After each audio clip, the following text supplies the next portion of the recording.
I'm Dylan. And I'm Kiyan. And this is Triple Play, that podcast where we were too preoccupied with whether or not we could, we didn't stop to think whether or not we should. Because this week we watched Jurassic Park. Written by Michael Crichton, David Kopp, Peter Buchanan, Alexander Payne, and Jim Taylor. Oh, jeez. Why does the third one have three writers? It was directed by Steven Spielberg and Joe Johnston, and produced by Kathleen Kennedy, Gerald R. Molin, Colin Wilson, Kathleen Kennedy again for some reason, and Larry J. Franco. Don't know why I said her name twice, to be honest. Maybe because she's the only one in this series to do number 1 and then 3. Well, also Sam Neill. But anyway, released in 93, 97, and 2001. And now 2015, but we didn't watch Jurassic World, obviously. Right, because we're only watching trilogies. We'll wait till they make a 6th film, and then we can watch Jurassic World. Right, 5th one's in production. And whatever they call the 5th one and 6th one. I think the 5th one has a tentative title of Jurassic World 2 right now. Yeah, well, we'll see how that plays out. But, right, Jurassic Park, a landmark in special effects. In special effects. And not much else. Music. Music, okay, music. Music and special effects. And, yeah, not much else, actually. We should probably discuss, how many times we've watched these, like we did do last time. Yeah. I've seen the first one, and most of the third one. There's bits and pieces of the third one that I don't remember seeing before, but I've seen like most of the third one before this, and I haven't seen the second one. Right, and I watched like the last 40 minutes of just the third one before watching them all in a row, but yes, now we've seen all of them, so. This is also, unlike Back to the Future, we haven't done a 3-peat watching of this, I guess, a 3-movie marathon of this series yet until this one, so it was a lot easier to sit through this than it was to sit through Back to the Future.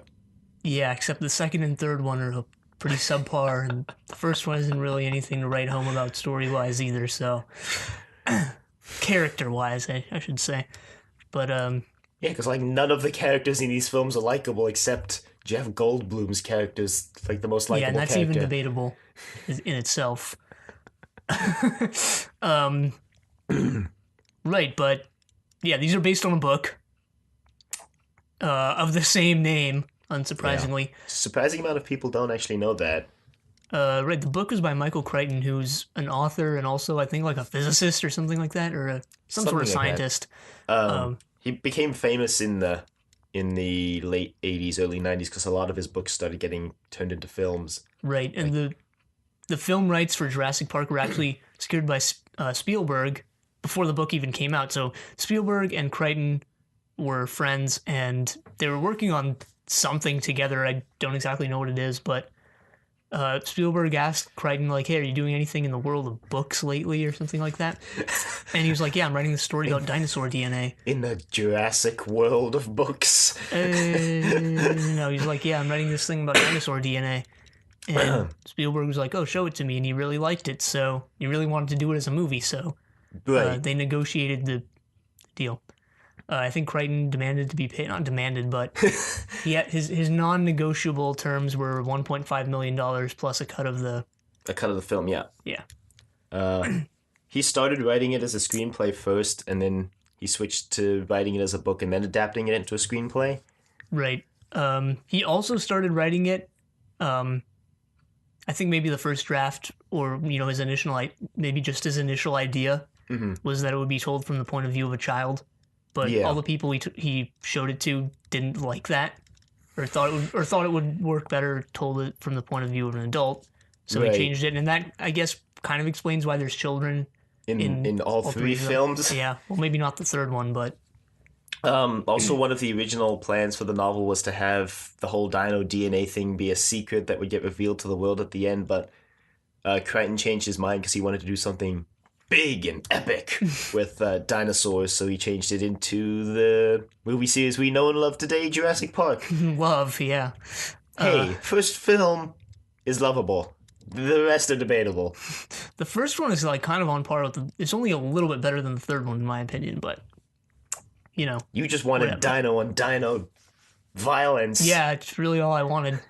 Which is why I didn't like the second one very much, but well, the ending of the second one was pretty good. The rampage through San Diego, which was Spielberg's idea, but we'll get there. Yeah. We'll get there. Yeah, we'll get there. So, obviously the first film entered production in the early 90s. 90. Yeah, probably 1990. Exactly. Yeah, the book came out in 90? I think so. We should probably look that up right now. You just click this link, conveniently keeping a page of useful things open.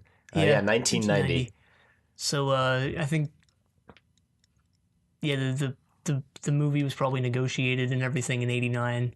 Started production in 90. Spielberg learned of it in October of 1989.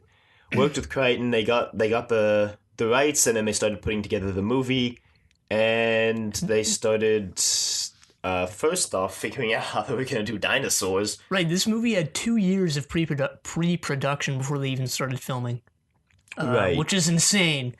But it paid off because the special effects still hold up today, even. Right. I mean, the dinosaurs, as a movie that would come out today, the dinosaurs don't look great, but they look passable. This looks like a mid-tier movie that would come out today.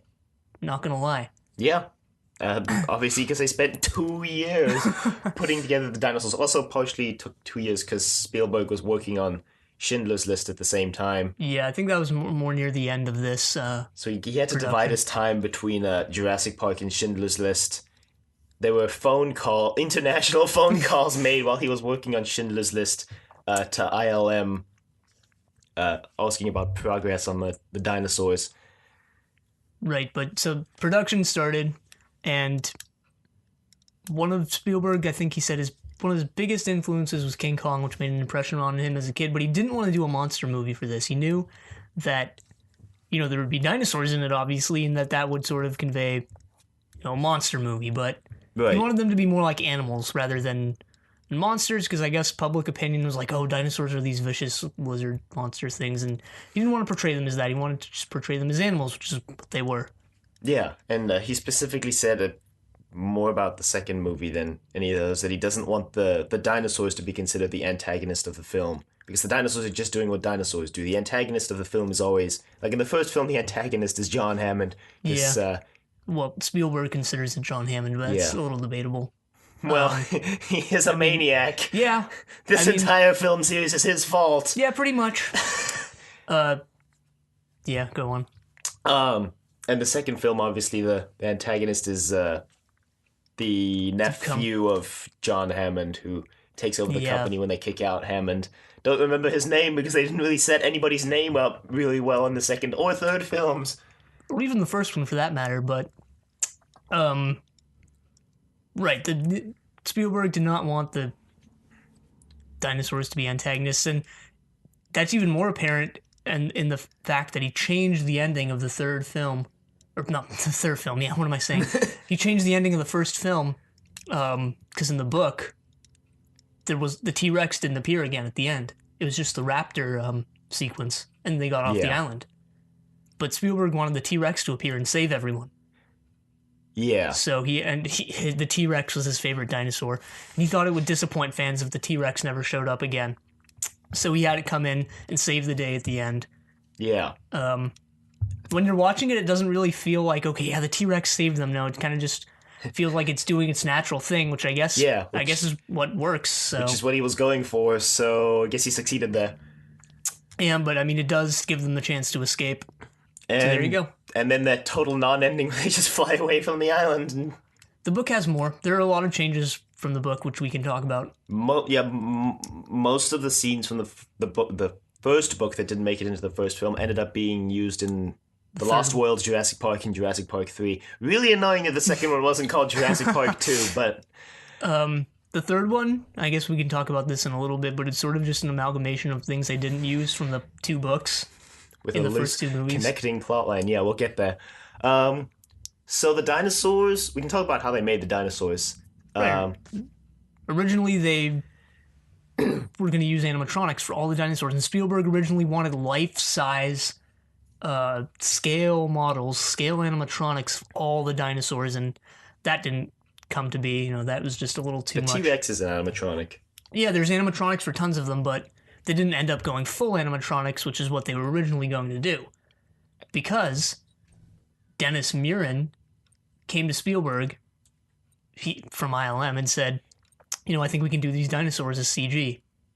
Well, first, actually, before they went to CG, ILM had developed a process that was like stop motion, but involved moving puppets with computer-controlled servos. It's called Go Motion. Called Go Motion, and they were going to use Go Motion, but then after there was a film that came out just before Jurassic Park where ILM did CG, and they decided like you said Terminator to go to 2. Yeah, it was Terminator 2. They decided to go to Spielberg and say, hey, we can do it as CG instead of Go Motion. Spielberg was like, okay. And what Go Motion is it's like stop motion where you take you shoot a frame, move a model or whatever you're doing, just slightly and shoot another frame. What Go Motion is stop motion doesn't convey motion blur at all because each frame is individual. So what Go Motion is you take the picture as you move the thingamajig, whatever you're moving, and it conveys motion more naturally. That's what they were originally going to do, and obviously, computer enhance it, I guess. So, but then they went for CG. I think when the film was released, the T-Rex was the biggest animatronic made for film yet. Previously was the I think it was the alien from Alien was 15 feet, and then he made the 20-foot T-Rex animatronic. So, and but what they did for the CG was they took models of the dinosaurs and scanned them in, and then placed that the scan over the computer-generated wireframe of the dinosaur. Right, and the artists here, the graphics artists had to study, real life animals and everything because prior to this, like we mentioned before, Terminator 2 had the I haven't seen the movie, so I don't exactly know what this is, but it's like a water monster thing. The Terminator that comes back in time in Terminator 2, because all the Terminator films are the same, is like liquid metal, so it can break into a liquid state and then reform. Actually, pretty impressive CG too. If we do the Terminator movies, we'll obviously talk about that. Yeah. So one thing they were concerned with was they'd done special effects like that looked really good, but that was all inorganic. They didn't. Yeah. They weren't. They weren't creating an organic life form from nothing. Right, which is what they had to do with the dinosaurs, which is why they had to study real life animals. Mm-hmm. And they also studied their own motions. They just they took training courses or whatever where they have to really focus on the human body and how each muscle and everything moves. So really arduous task here, getting these dinosaurs to look natural. Yeah. Especially when nothing like this had really ever been done before, as far as I know. I don't think so. Jurassic Park was one of the first dinosaur films, I think, or one of the most realistic looking ones by far.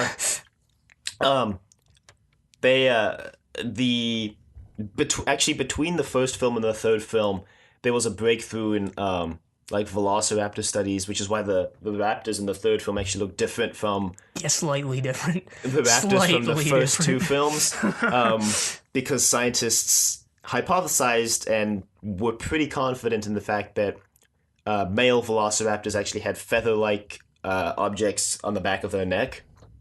So right. So to keep the films at least somewhat scientifically accurate, they put those in on the third film, which was obviously after the study was released. Which is odd because when you look at, I actually had this one book as a kid, this picture book, which was each page showed like one stage of life from the Cretaceous period, the Jurassic period, and there's obviously more, but the velociraptors in that just look full scales, no feathers, no nothing. Mm-hmm.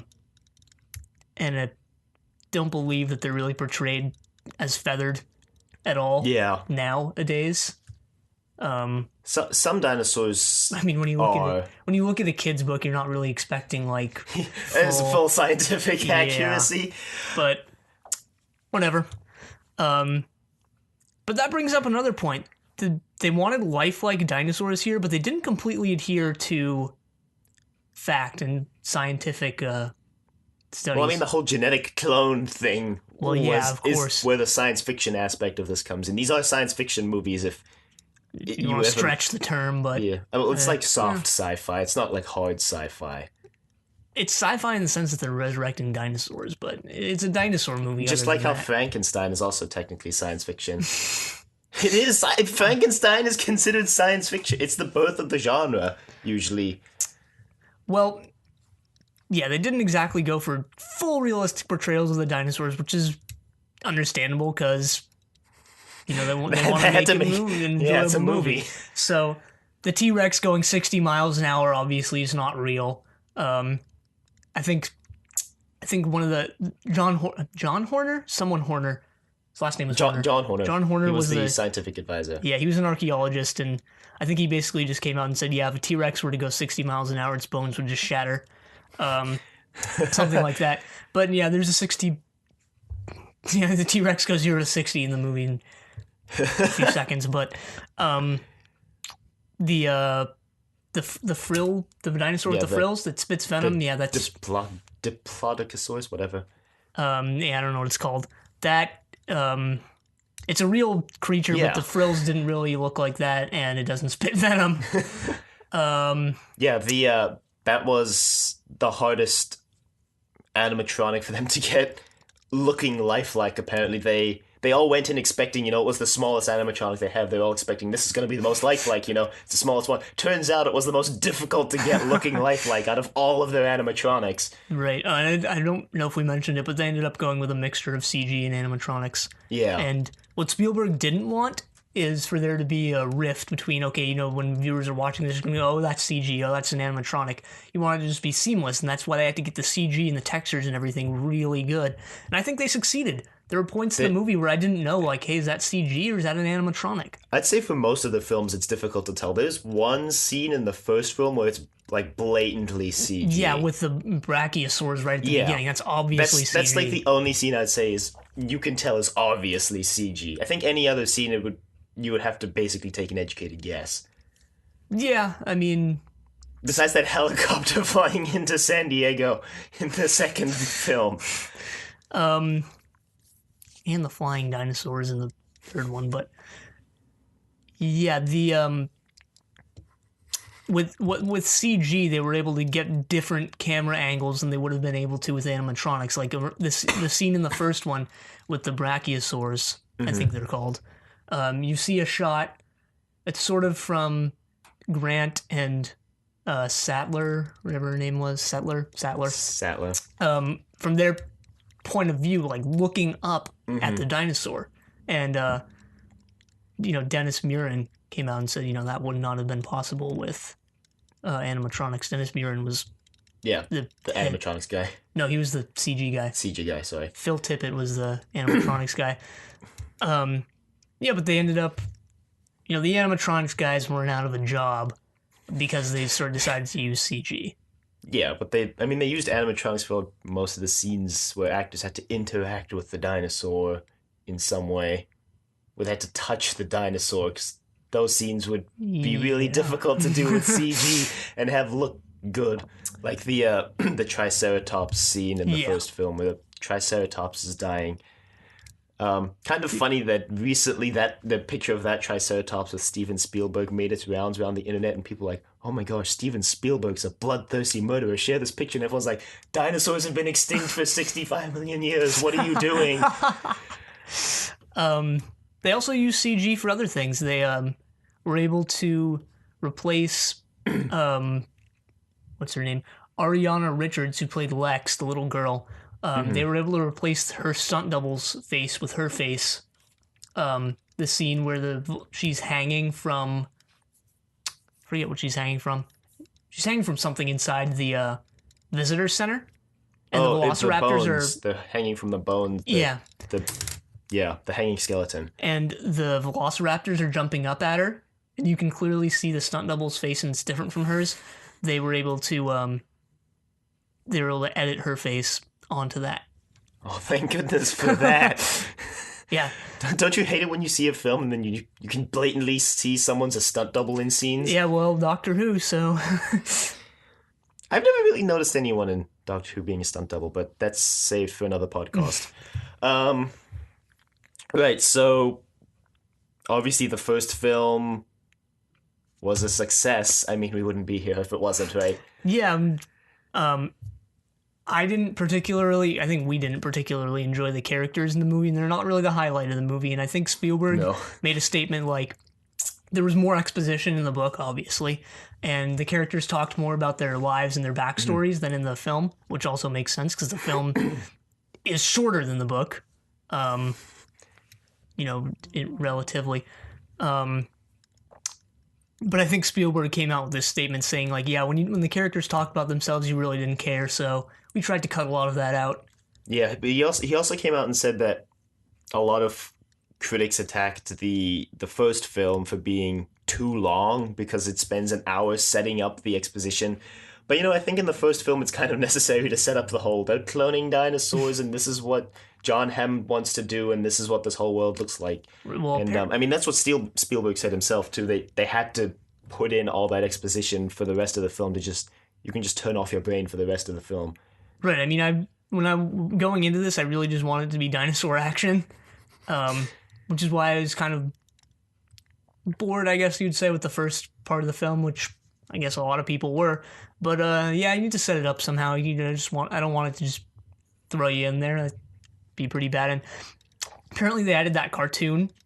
Oh, the Mr. DNA. Yeah, apparently they added that to exposize the film faster than what the book did.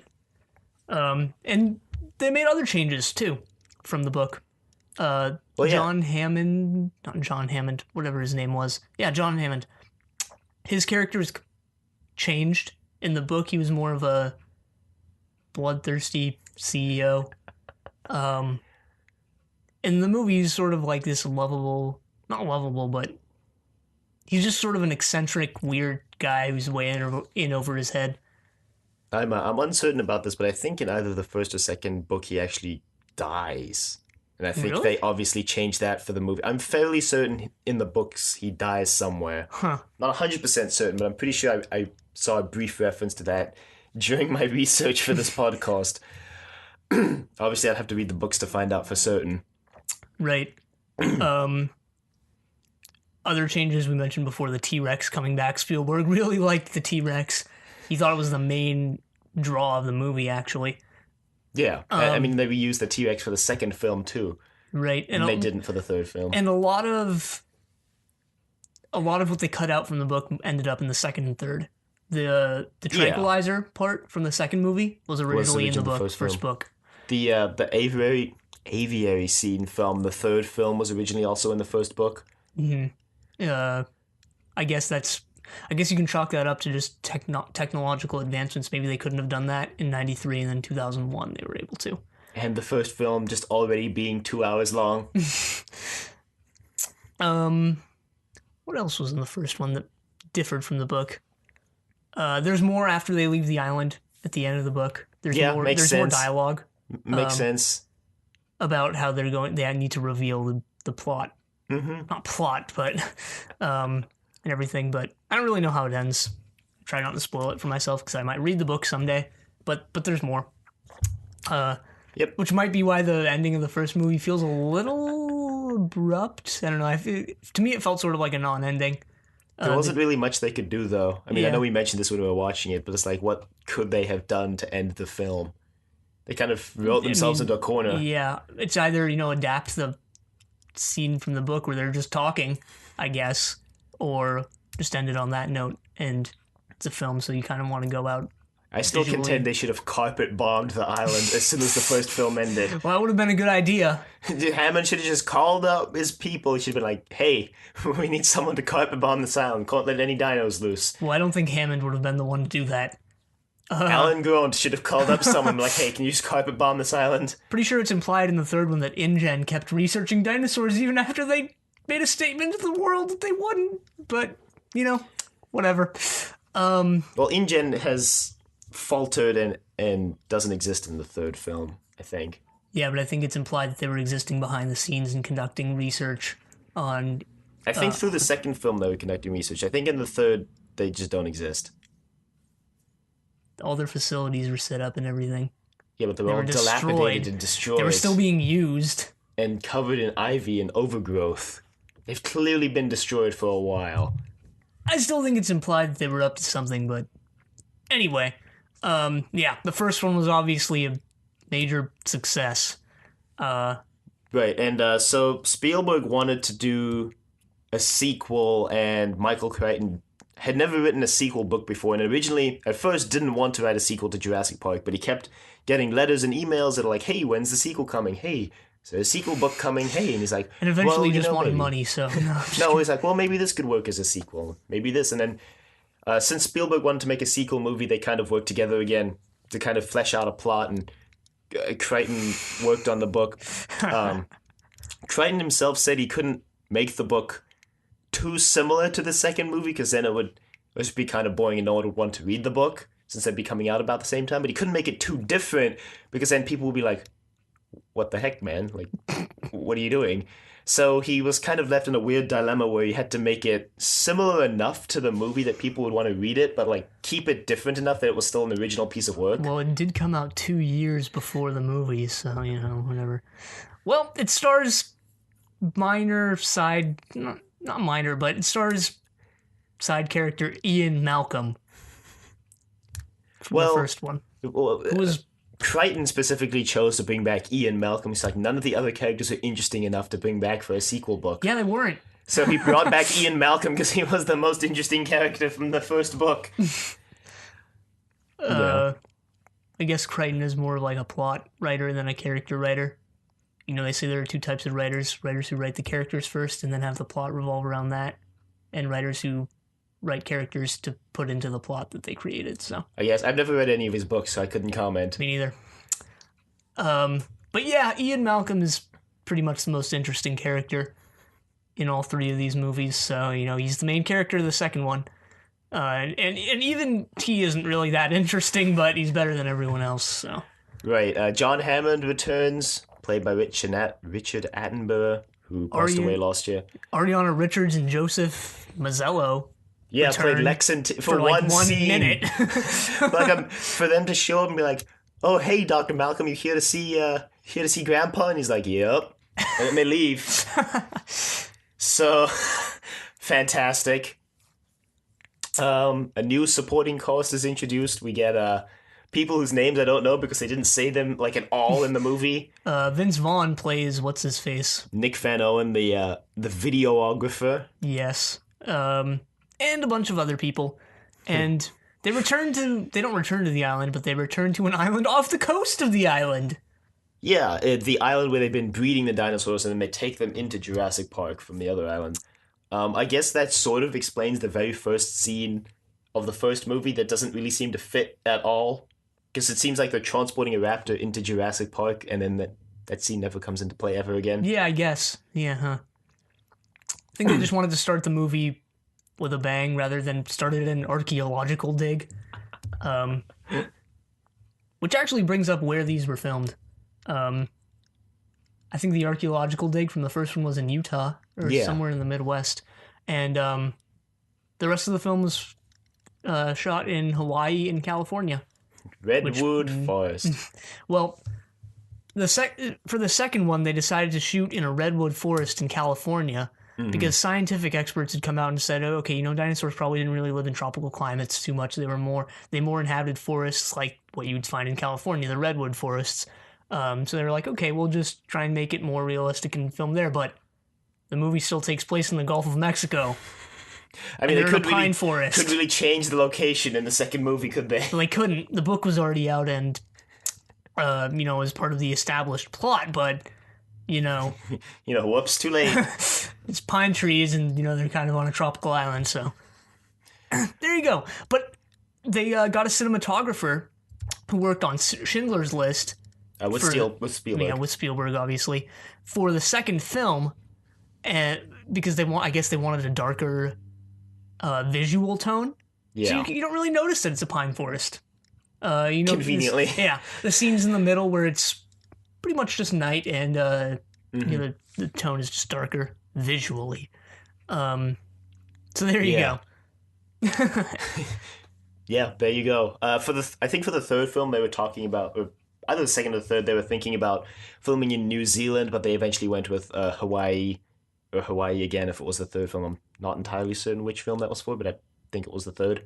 Yeah, the third was shot, I think, in Hawaii and California, like the first one. I think the third they were thinking about New Zealand, but then they moved to Hawaii. Right, Sam, whatever is it, Sam Neill Sam Neill. is from New Zealand, so Right. So the second film, not as good as the first. Actually, really not as good as the first at all. yeah, no.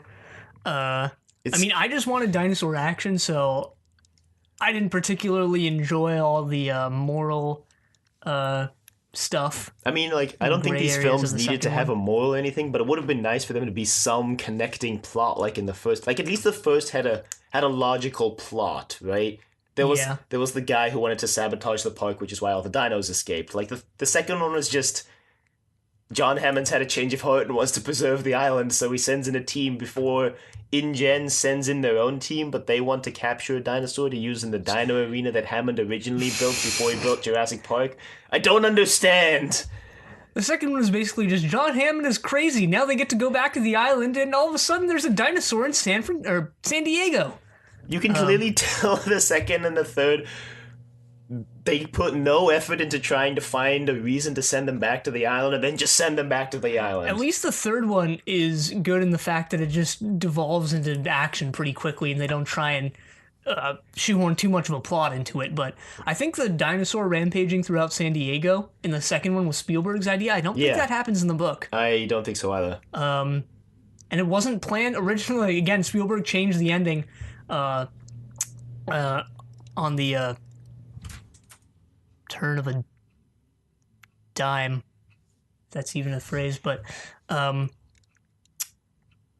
originally I guess he just thought near the end, like, okay, wouldn't it be cool if a dinosaur rampaged through a city? And they kind of just did that. Yeah. Obviously, they had to find a plot reason for it. So, like we said earlier, they used that tranquilizer scene from the first book. They put it into the second film, and it worked, I suppose. That character that I have no idea, don't remember what his name was. The hunter dude. Who Yeah, was called, don't remember his name at all. Kind of seems like he was going to be an integral part of the plot when he came in, but then just left at the end. Yeah. And his motivations were a little bit. Yeah, what? he just completely 180'd. His motivations were just, I want to hunt a T-Rex. That was his motivation. Then when he got it, he's like, all right, bye, guys. What? What? Yeah, clearly Well, I'll just say I liked these movies. These movies were at their best when they weren't concerned with the plot. And I think even the staff knew that, even when they were working on the first one. I really enjoyed the first one. The other ones were just kind of arduous. And I probably enjoyed the first one because the dino-on-dino action had some sort of pertinence to the plot. It had a reason. Like, there was a reason why they were all on the island that made sense. They're all there to check out John Hammond's park and see if it's safe. And obviously it's not. Clearly with all those security flaws. Pretty sure that was immediately obvious when you find out they can just open the Jeep doors and walk up to the 10,000 volt electric fence.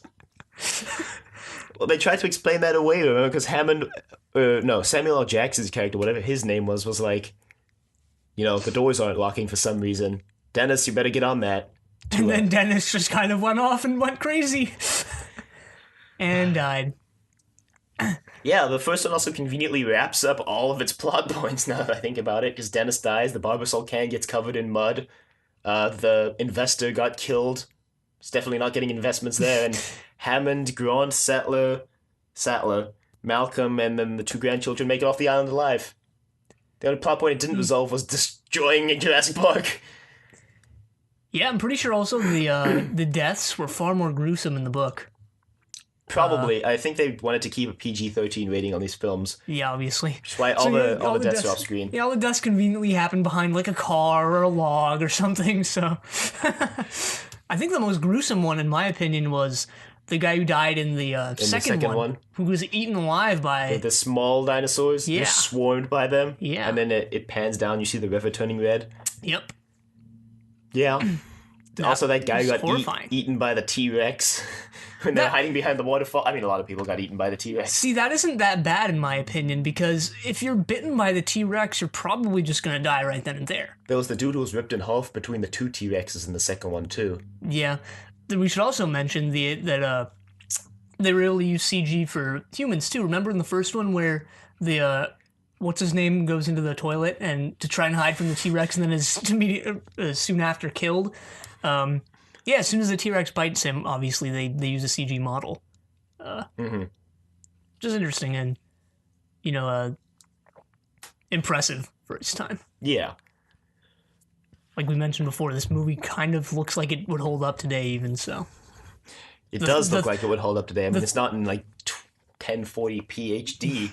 The third one in particular, obviously since it's 2001. recent, it looks like something that would be made today, not gonna lie.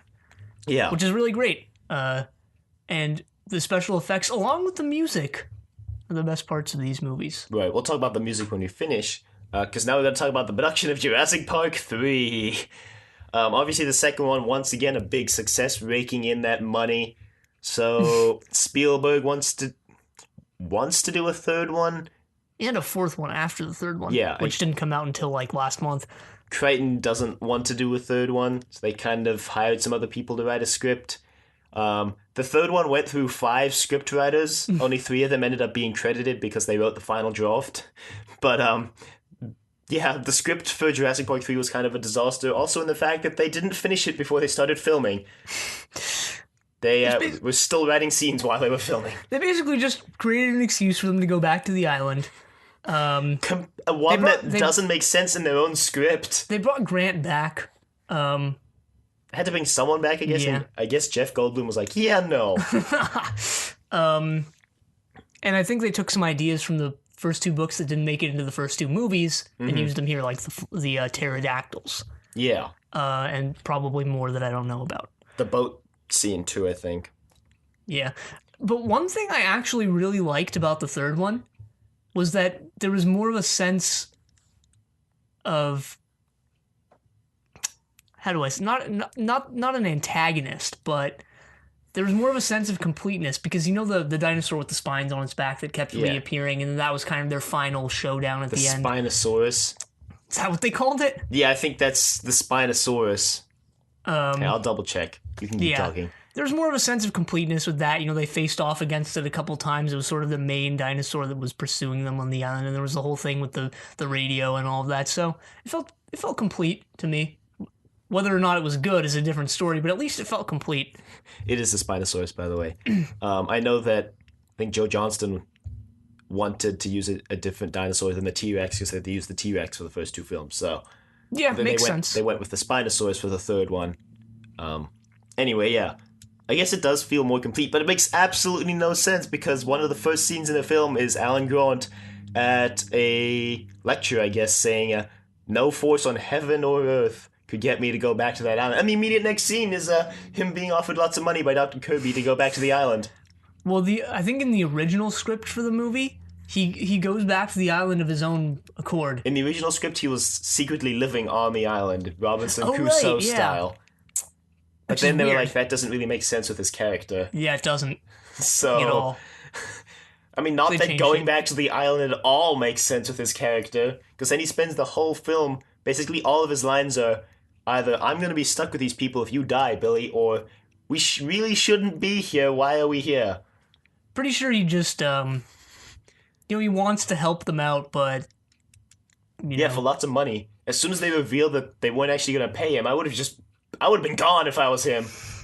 I would have bolted. I'd be like, all right, I'll see you at the coast. Well, that's kind of what he was trying to do, and then he sort of started trying to help them. So, there's that sort of semi-character development, like in the first one, where he grew to sort of like the kids and everything. But, whatever. At least the third one had action. Which is all I really wanted from these movies, if I hadn't said so enough already.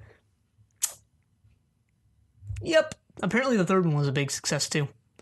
Yeah, totally tanked with the critics, though. I mean, also unsurprisingly, because they were all like, first off, it moves too quickly, and there's like, it never slows down, and it's really just disjointed. I liked it better than the second one. I'll say that.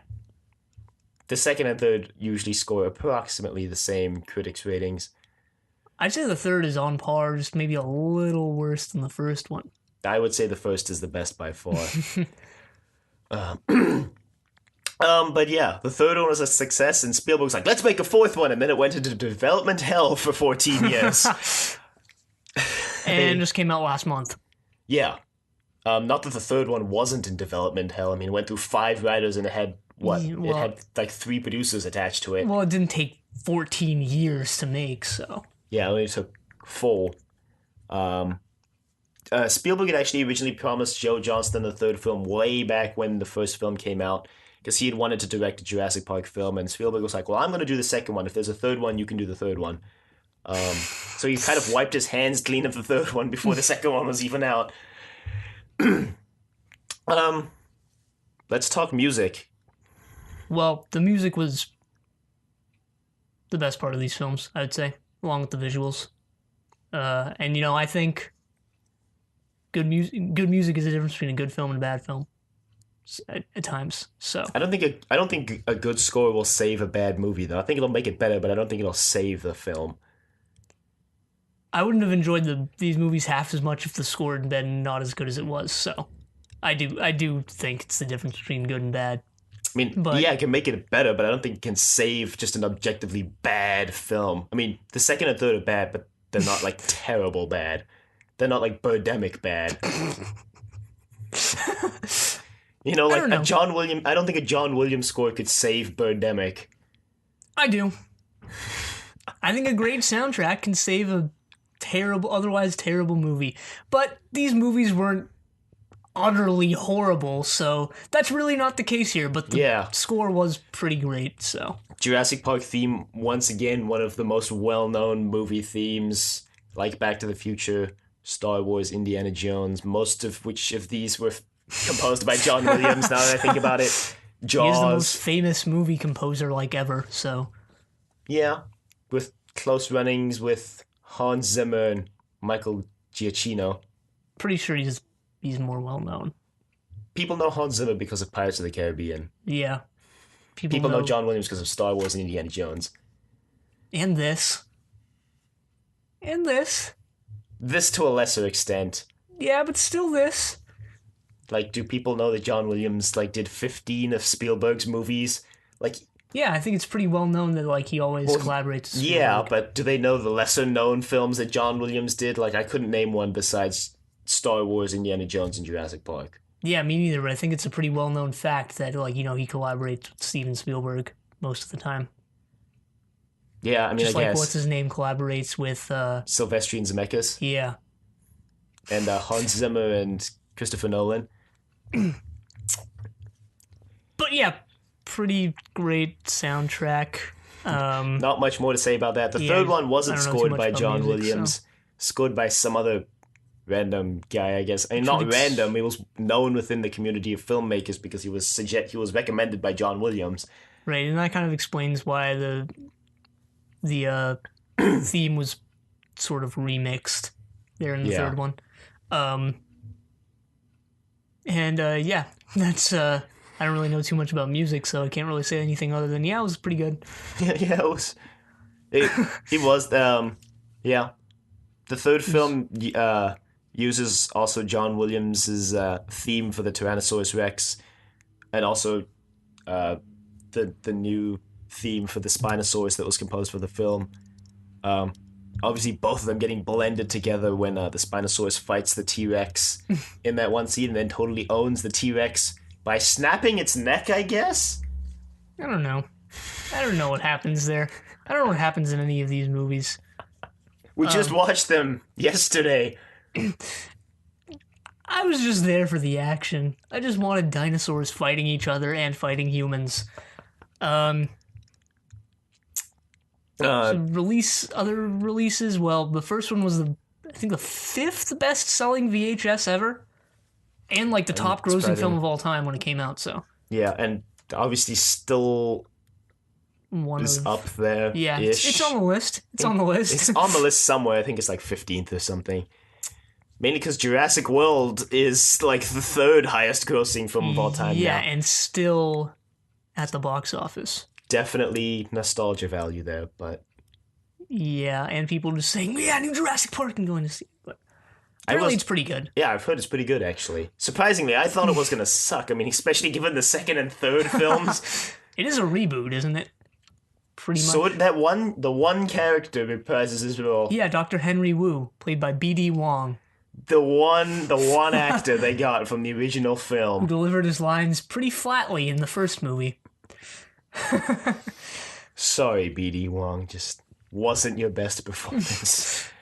Maybe Not that it was bad, but... What else was B.D. Wong in? Maybe it was his best performance, which would be a little sad. But yeah, really well-selling creative media franchise. He's really only known for his performance in Jurassic Park, He's in actually. Mulan. He was in Karate Kid Part 2, the original, not the reboot. Wait, there's a part 2 of the reboot? Is there? I don't think there is. The one with Jaden Smith, right? Yeah, I don't think there's a... Actually, I don't think there's a part... I think they're planning on making a second one. I don't think it's come to fruition yet. Yeah, I'm not Thank surprised. goodness. That film was... Well, we'll just leave it at that. That film was, yeah. That's enough of a descriptor. That's a complete sentence. That film was. He's in NCIS New Orleans. He was incompossible. Okay, that's enough of that. B.D. Wong, clearly the most prolific actor from these movies. No, that would be Jeff Goldblum. Yeah, he's pretty much the only well-known actor from these movies. And Richard Attenborough, actually. Yeah. Attenborough and Goldblum. Spielberg, I think, specifically didn't want well-known actors. Pulling a George Lucas, is he? Yeah. He wanted down-to-earth actors, I think he said. And he got them. Yeah. Sam Neill, Laura Dern, whatever her name was. Yeah, you got that. Yeah. I think Jeff Goldblum, or Spielberg came out saying when the film came out that Jeff Goldblum was a little bit typecast for this film, but it was okay because he was Dr. Malcolm. So, yeah, I think there were a few lines. I'm not sure on this, but I think there were a few lines he ad-libbed, like, oh, now I'm just sitting in this car by myself, talking to myself, and things like that. Which was a funny scene, actually. Right. Yeah, Goldblum would go on to be in Independence Day, which they're making a sequel to, like, 15 years later. Yeah. Probably gonna suck. That's what you said about World. I haven't seen World, so technically I can't hold judgment on that. Yeah, okay. You could. Just wouldn't make sense, but you could. Yeah, so this spawned a whole media franchise, unsurprisingly. Yeah, like arcade games, video games. Telltale did a series of this too. Apparently not as well received as the Back to the Future one. I haven't played it. Apparently not as well known as I hadn't even heard of it. Yeah, because it didn't really do that well. Because I don't think it was well received. And it was also released at a time that these movies weren't exactly big. I mean, when they come out, like 2010, 9 years after the third movie. It came out just after the Back to the Future one, actually. Because I think Telltale got rights to both of them at the same time because they're both owned by Universal. Yeah. They had an arcade game back in the day, which I've played for some reason. It's sort of like, it's a cabinet, and you go in, and it's meant to resemble the Jeeps from the movie, and you sit down, and it's sort of like a on-rails shooting game, and you go along this path, and you shoot the dinosaurs on the screen. It really doesn't make sense, because like no shooting in those films. Well, it is what it is, so... I guess they had to make an arcade game somehow, right? Yeah. There are comics, too. Yeah. There's a ride at Universal Studios. Actually, every Universal Studios worldwide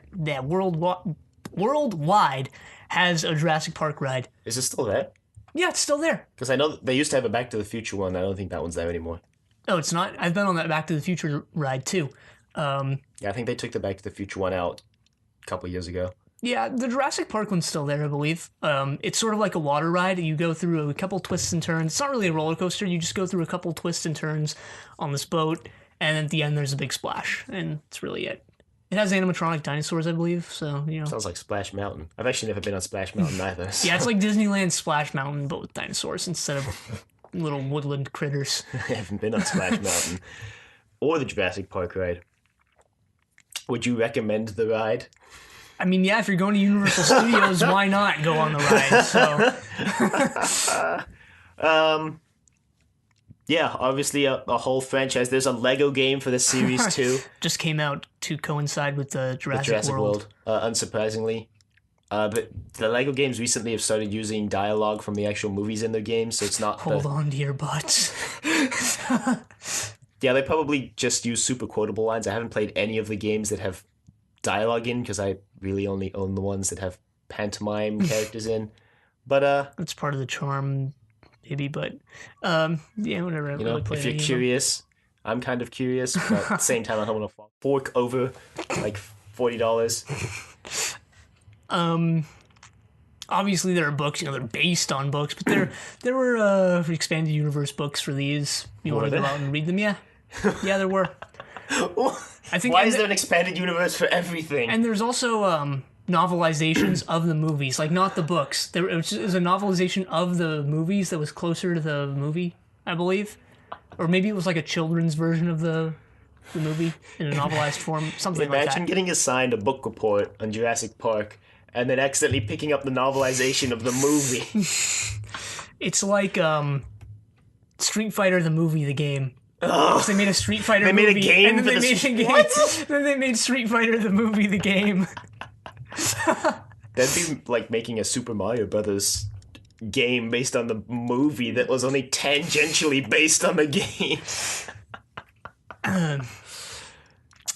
Right, but whole lot of stuff. If you're really into Jurassic Park, there's a lot of content for you. Yeah, I'm not And gonna. I'm not. Yeah, I mean, I'm into Jurassic Park, but not that much.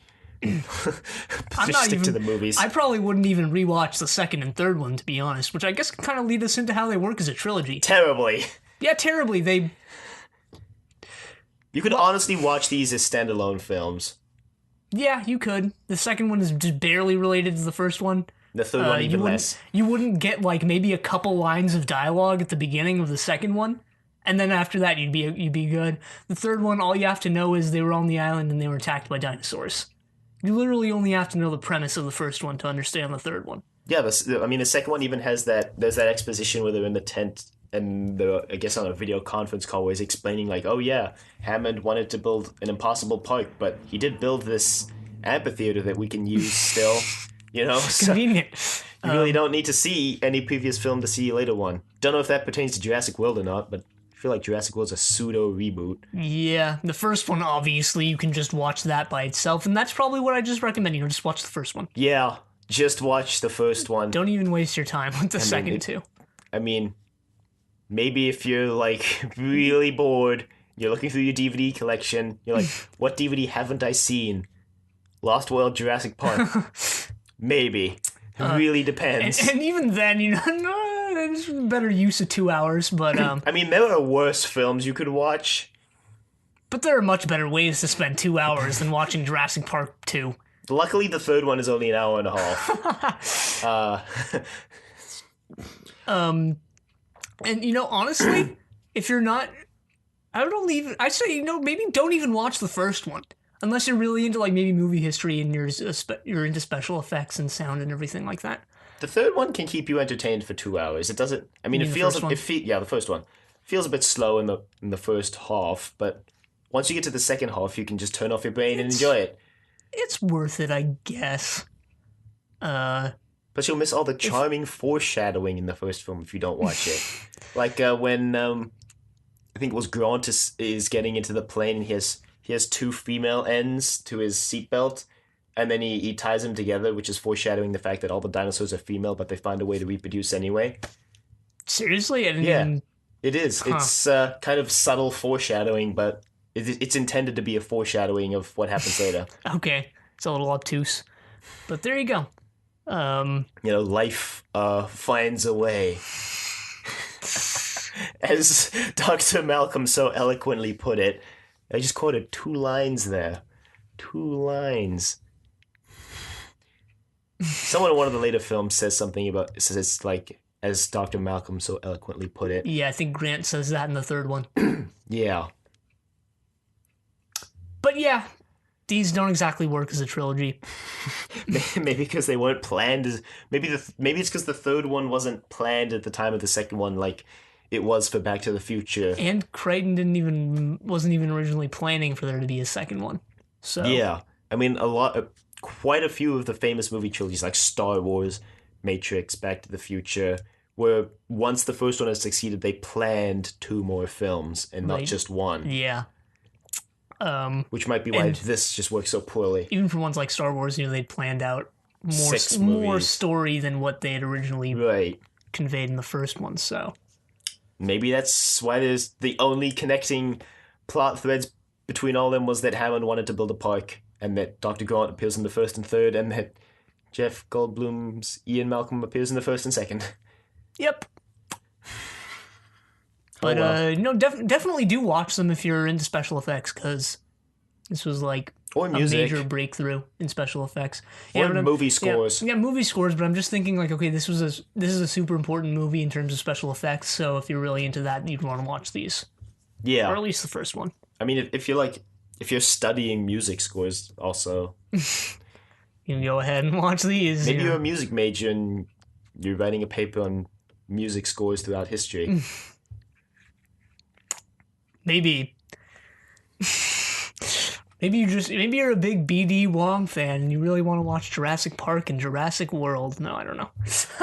For his 2 minutes of screen time, He's the best character in these. No. his lines are like, "Oh, just in time. I was hoping it would hatch before I got to the inaudible." Really flatly delivered too. But well. yeah, I think that exhausts everything we have to say about these movies if we're grasping at BD Wong straws.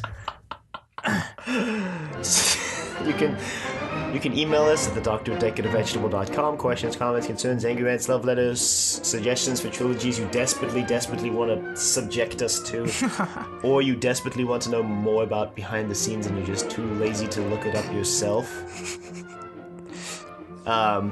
Check us out on iTunes, check us out on YouTube. I didn't mention this during the Back to the Future episode, but be sure to check out the description of these episodes, because I dump all of the links that we used for our information for this, for these episodes in the description. They kind of serve as the show notes. Yeah, there's more there than what we say usually. Obviously, because sometimes we forget. Also, sometimes we make errors, and if we make any errors, they'll be corrected in the description, so that you can get 100% accuracy when you tell all your friends your cool facts that you just learned. Which reminds me to tell your friends about the show. Check us out on Facebook, facebook.com/3ppodcast, and Twitter at 3ppodcast. Follow us and all that good stuff. And next time, it's against our programming to impersonate a deity. But until then, the end.